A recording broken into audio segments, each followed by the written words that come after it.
Grandma complied with her husband's request for over 50 years. He'd been home just long enough to let his frustration stew into anger when Grandma's car pulled into the drive. He began shouting at her before she'd even had the chance to set down her purse or take off her jacket.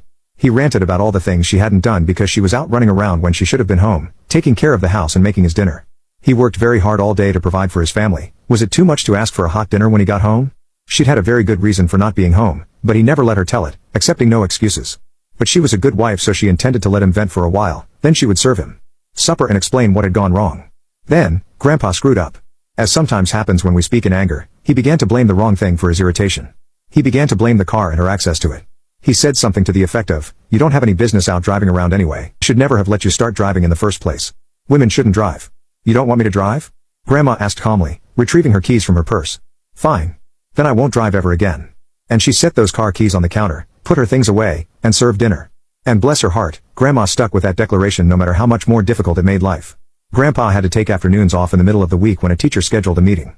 He didn't get a moment's peace on the weekends, between grocery trips and taking the kids to activities or doctor's appointments or for haircuts or clothes. He had to drive Grandma to every Saturday salon appointment. Previously, Grandma had taken herself and the kids to church, letting him sleep. Now he had to wake up early on Sundays to take them all himself. Grandpa was nearly as stubborn as his wife. He held out, expecting her to apologize and ask for her keys back. She never did.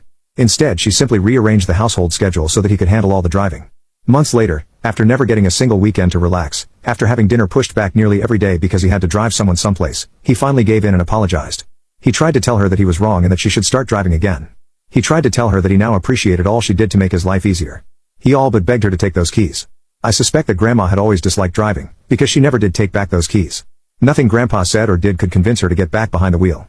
He'd said she had no business driving a car and she was going to hold him to that declaration, no matter what. For over 50 years, until the day she died, Grandma never drove a car again for any reason. Not after the kids graduated and moved out. Not after Grandpa retired. Even after Grandpa's death in the 80s she still refused because, "My husband always said that women shouldn't drive."